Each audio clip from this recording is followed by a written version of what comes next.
जय माता दी। Welcome to my channel friends. आज मैं आपको सुनाऊंगी पंचभीकु की कहानी। कार्तिक माह में जो कार्तिक स्नान करते हैं, एकादशी से पूर्णिमा तक 5 दिन का व्रत रखा जाता है और उस व्रत में ये कहानी रोज़ सुनी जाती है। सुबह ब्रह्म मुहूर्त में स्नान करके तुलसा जी का पूजन करें, शालिग्राम जी का पूजन करें, श्री हरि विष्णु भगवान का पूजन करें और उसके बाद इस कहानी को सुनें। ये कहानी पंचभीकु की कहानी कार्तिक माह में ही सुनी जाती है। तो चलिए फ्रेंड्स, मैं आपको सुनाती हूँ पंचभीकु की कहानी। एक साहूकार के बेटे की बहू थी। वह कार्तिक के महीने में सुबह जल्दी उठकर गंगा जी नहाने जाती थी। वह कभी पराई पुरुष का मुंह नहीं देखती थी। राजा का लड़का भी गंगा जी नहाने जाता था। राजा का लड़का कहता था कि मैं सुबह नहाता हूँ, मेरे से पहले कोई नहीं नहाता। जब 5 दिन कार्तिक के रह गए तो उस दिन साहूकार के बेटे की बहू नहाकर जा रही थी और राजा का बेटा नहाने के लिए आ रहा था। शोर सुनकर साहूकार की बहू जल्दी जल्दी जाने लगी तो उसने अपनी मोती की माला वहीं गिर गई। वह भूल गई। जब राजा के बेटे ने वह मोती की माला देखी तो देखकर कहा कि यह माला किसकी है, जो इतनी सुंदर है, पहनने वाली कितनी सुंदर होगी।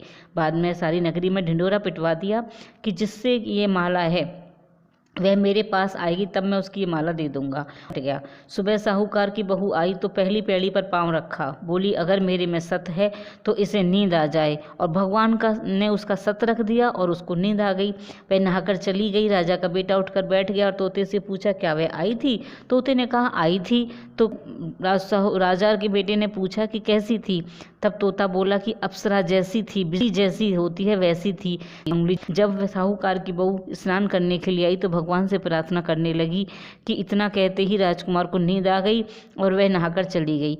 तब राजकुमार ने तोते से पूछा कि वह आई थी तो तोते ने उसको सारी बात बता दी। राजकुमार बोला, आज तो मैं आंखों में मिर्च डालकर बैठूंगा। रात को वह आंखों में मिर्च डालकर बैठ गया। वह आई और प्रार्थना करी भगवान से कि भगवान मेरे में सत है तो उसको नींद आ जाए। उसको राजकुमार को नींद आ गई और वह नहाकर चली गई। तब राजकुमार ने तोते से पूछा, क्या वह आई थी? तो तोते ने कहा कि आई थी। फिर उसने कहा, आज तो मैं बिना बिस्तर के बैठूंगा। वह रात को बिना बिस्तर के बैठ गया। जब वह नहाने आई तो भगवान से प्रार्थना की कि भगवान मेरा सत रख लेना। और राजकुमार को नींद आ गई, वह नहाकर चली गई। अब राजकुमार ने फिर तोते से पूछा, क्या वह आई थी? तोते ने कहा, वह आई थी, नहाकर चली गई। तो राजकुमार ने कहा, आज तो मैं अंगीठी रख कर बैठूंगा, जिससे नींद नहीं आएगी। वह अंगीठी रख कर बैठ गया। साहूकार की बहू आई और भगवान से कहा कि भगवान 4 रात तो आपने निकाल दी, आज की रात और निकाल दो। भगवान ने उसका सत रख दिया। राजकुमार को नींद आ गई और साहूकार की बहू नहाकर जाने लगी। तो तोते से बोली, इस पापी से कह देना कि तेरी 5 रात पूरी हो गई हैं, अब मेरी मोतियों की माला मेरे घर भेज दे। वह राजा ने तोते से पूछा कि वह आई थी? तो तोते ने कहा, आई थी और ये अपनी माला मंगवाई है। तब राजकुमार ने सोचा कि वह तो सच्ची थी, उसका तो भगवान ने भी सत रख लिया। थोड़ी दिनों के बाद राजकुमार के शरीर में कोढ़ निकल आया और वह तड़पने लगा। राजा ने ब्राह्मण को बुलाकर पूछा कि मेरे बेटे का शरीर क्यों जल रहा है? तब ब्राह्मण ने कहा कि यह पतिव्रता स्त्री पर बुरी नज़र रखता है, इसलिए यह रोग लगा है। तब राजा ने पूछा कि अब कैसे ठीक होगा? ब्राह्मण ने कहा कि उस साहूकार की बहू को धर्म की बहन बना ले और उसकी नहाए हुए जल से नहाए तो उसका कोढ़ ठीक हो जाएगा।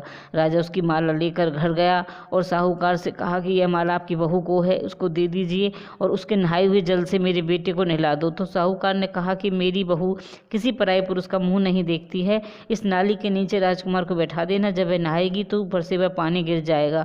बाद में राजकुमार बैठ गया और नहाया तो उसकी चंदन जैसी काया हो गई। हे पंचभीकु देवता, जैसे साहूकार की बहू का सत रखा वैसे सबका सत रखना। कहते सुनते हुंकारा भरते अपने सारे परिवार का सत रखना। बोली सत्यनारायण भगवान की जय, बोली विष्णु भगवान की जय, श्री हरि लक्ष्मी नारायण भगवान की जय।